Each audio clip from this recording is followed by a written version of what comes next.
Hello learners, welcome back to our channel Shikshak junction. क्योंकि अब नहीं तो कब। This is Aayushi Agarwal and we will continue our lecture number 27. This will be the second last lecture particularly in this chapter. उसके बाद हम नया chapter start करेंगे.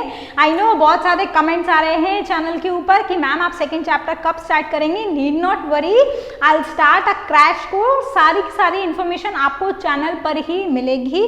बस कम्युनिटी पेज पर रेगुलरली विजिट करते रहिए. मैं वहीं पर जैसे ही सेकेंड चैप्टर के लेक्चर्स अपलोड होना स्टार्ट होंगे मैं वहीं पर ही पोस्ट कर दूंगी. ठीक है. अब देखो ये जो लेक्चर है बहुत इंपॉर्टेंट लेक्चर है. लास्ट वैसे तो मैंने बोर्ड पे बना दिया है पूरा मैकेनिज्म, लेकिन जैसा कि लास्ट लेक्चर में मैंने बोला था I will explain you the mechanism of di deoxy nucleotide या फिर जो चेन टर्मिनेशन मेथड है उसका हम मैकेनिज्म समझेंगे कि कैसे वो मेथड हमारा डीएनए सीक्वेंसिंग में यूज होगा. ठीक है. देखो जरा बोर्ड पर ही, This is the sequence that is to be analyzed. ठीक है. डायग्राम से ही समझा रही हूं मैं. ठीक है. This is the sequence that is to be analyzed. ठीक है. अभी हमें इसका जो सीक्वेंस है वो बिल्कुल भी पता नहीं है. हम अपना चेन टर्मिनेशन मेथड लगाएंगे और फिर देखेंगे कि क्या बनेगा इसका सीक्वेंस. अब आपको पता है कि प्राइमर हम डालेंगे ऑब्वियसली 5' to 3' डायरेक्शन में. In addition to the primer what we add DNA polymerase so that the DNTPs get add up to the reaction for the extension purpose. ठीक है. ये हमने डाली अपनी DNTPs, DATP, TTP, CTP and GTP. इसके अलावा जैसा कि लास्ट लेक्चर में बोला था we will supply a very small amount of chain terminating substances and what are they? Those are DDATP, DDCTP, DDGTP and DDTP. अब ये DD क्या है ये आपको लास्ट लेक्चर में ही मैंने बता दिया था क्या है, वहीं से देखेंगे, मैं रिपीट नहीं करूंगी. हाँ, the most important thing that you need to remember here is all the reactions are getting operated in 4 separate test tubes and moreover different color labels are attached to these DDNTPs so that you can easily clarify. Although यहाँ पर आपने 4 अलग अलग उसमें किया है तो ज़रूरत नहीं है क्योंकि आप ऑटोमेटिकली जेल इलेक्ट्रोफोरेसिस के जरिए उनको सेपरेट करके अपनी सीक्वेंस को एनालाइज करने वाले. ये तो हो गया पुराना मेथड या जब डिस्कवर किया गया था. Nowadays due to the development in the field of this biotechnology what happens is you just add separate color labels either to the primer or to the DNTPs and the reaction is carried only in one test tube और फिर आपको signals मिलते हैं and the sequence automatically gets feed to the computer and you just take the picture or you just analyze the sequence part. इतना ज़्यादा कुछ नहीं करना पड़ता, automated machines में अपने आप हो जाता है. but yes you need to know the principle. ठीक है. अब देखो आपने 4 अलग अलग टेस्ट ट्यूब्स में आपके DDNTPs डाले हैं. कैसे टर्मिनेशन होगी रिएक्शन की देखो. This is the sequence. हमें पता नहीं है लेकिन ऑटोमेटिकली जब कॉम्प्लीमेंट्री बेस पेयरिंग के बेसिस पर हमारे DDNTPs वहां पर जाके ऐड करेंगे तो अपने आप हमको पता चल जाएगा और ये जहां पर भी जाके बाइंड करेंगे वहां पर चेन को टर्मिनेट करेंगे. इसीलिए हमने डाले. देखो सबसे पहले है हमारा G तो उसका कॉम्प्लीमेंट्री बेस पेयर बनेगा C तो हमारा ये यहाँ पर टर्मिनेट हो जाएगा. मैंने इसीलिए यहाँ पर नंबर भी लिख दिए हैं जिससे कि आपको आइडेंटिफिकेशन में इजी हो. पूरी सीक्वेंस में नहीं बताऊंगी, कुछ ही न्यूक्लियोटाइड्स ऐड करके मैंने दिखाए हैं. रीड करना सिखाऊंगी, बाकी आपके लिए होमवर्क है, आप खुद करेंगे. नहीं समझ में आया तो मेरे से कॉमेंट सेक्शन में पूछ लेना. ठीक है. अब देखो फर्स्ट नंबर पे आया हमारा G के प्लेस पर C तो आया DDC. फर्स्ट बैंड हमको मिला ये. दूसरा नंबर है हमारा T का तो ऑब्वियसली A ऐड ऑन होगा. A है ये देखो, C पहले ही मिल चुका था, अब ये है DA. T के साथ कॉम्प्लीमेंट्री A तो यहाँ पर जाकर चेन जो है हमारी टर्मिनेट हो जाएगी. सिमिलरली हमारा है नेक्स्ट न्यूक्लियोटाइड G तो कॉम्प्लीमेंट्री बेस पेयरिंग आएगी C के साथ में. तो अगेन CA हमें पहले ही मिल चुका है. Next nucleotide will get terminate here. उसके बाद अगेन G तो फिर से CAC अगेन DDC. उसके बाद है हमारा A का कॉम्प्लीमेंट्री T. ऑल्दो हमें पता नहीं है, हम अपनी सीक्वेंस की बेसिस पर एनालाइज करेंगे. मैं आपको समझा रही हूँ जिससे प्रिंसिपल समझ में आ जाए. ठीक है.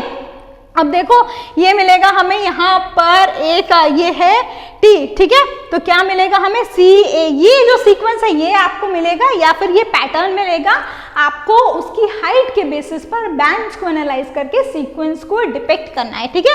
CACC देन अगेन DDT, अब क्या होना चाहिए देखो 5th नंबर पे CACCT होना चाहिए, उसके बाद एक और जहां पर बेस मिलेगा D के साथ में वो होगी हमारी 6th नंबर, तो दैट इज G, ठीक। ये हुआ ऐसे, तो जो सीक्वेंस की रीडिंग जाएगी ये बहुत इंपॉर्टेंट है, आप सबसे नीचे से चलेंगे and sequence is read in the 5' to 3' direction. This is the sequence of the complementary strand, not that strand which is to be analysed. फिर से बोल रही हूं, ये जो सीक्वेंस आप आपके जेल इलेक्ट्रोफोरेसिस से निकाल रहे हैं ये वो कॉम्प्लीमेंट्री स्ट्रैंड की सीक्वेंस है, लेकिन उसकी सीक्वेंस नहीं है जो आपको जिस डीएनए स्ट्रैंड की सीक्वेंस को एनालाइज करना था। अब जो कॉम्प्लीमेंट्री स्ट्रैंड की सीक्वेंस मिली, अगेन आप उससे कॉम्प्लीमेंट्री बेस पेयरिंग लगाएंगे और फिर वो मिलेगी हमें सीक्वेंस टू बी एनालाइज, ठीक है। देखो फर्स्ट नंबर पे हमें मिला C, वहां पे लिखा है sequence goes from 5' to 3' direction C। Second number पे हमारा A, it is written there.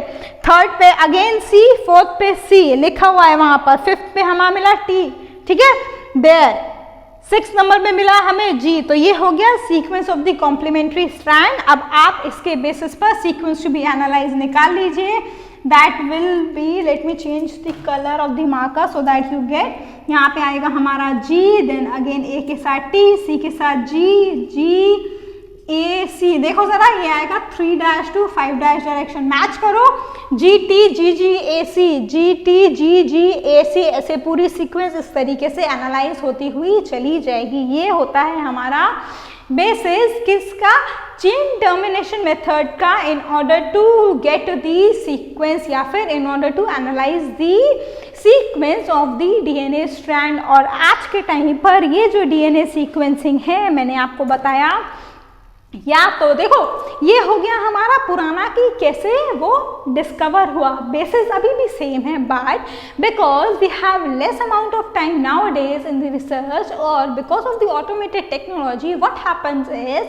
Either the colored labels, colorful labels, or you can say either the fluorescent labels get attached to the primers or to the DDNTPs so that you will get the sequence, ठीक है। मैंने पहले भी जैसे आपको बताया था ये पूरी की पूरी सीक्वेंस आज के टाइम पर एक ही रिएक्शन ट्यूब में की जाती है। हाँ, you will supply all these things one by one, you have to supply the primer, you have to supply the DNA polymerase enzyme so that it gets multiplied, you have to supply DNTP so as to extend the reaction। हाँ, एक confusion आता है, अच्छा चलो वो भी clear कर देती हूँ।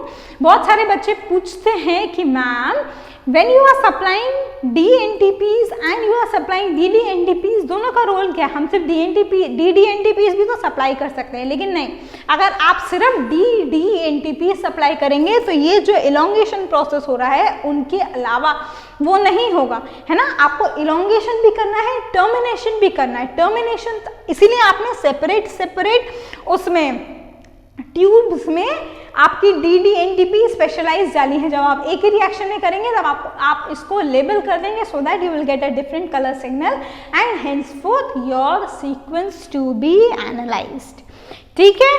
आई थिंक समझ में आ गया होगा, इजी पोर्शन था। अगर आपको नहीं समझ में आया तो you need to be thorough with the last lecture, क्योंकि अगर आपने वो लास्ट लेक्चर अच्छे से नहीं देखा तो फिर जो मैकेनिज्म है या जो DDNTPs का जो सिग्निफिकेंस है कि कैसे वो चेन को टर्मिनेट करते हैं वो भी समझ में नहीं आएगा, ठीक है। कोई भी डाउट हो, अगर इसकी सीक्वेंस आगे तक नहीं बन रही हो तो यू हैव कमेंट सेक्शन और you have the WhatsApp part two ask me कि कैसे पूरी सीक्वेंस बनेगी, right. So that's all for this particular lecture. Next lecture भी ऐसे ही छोटा सा होगा जिसमें हम SDM इस चैप्टर का लास्ट टॉपिक डिस्कस करेंगे और उसी के साथ चैप्टर क्लोज। नेक्स्ट चैप्टर के लिए आपको अपडेट्स चैनल पर ही मिल जाएंगे, राइट।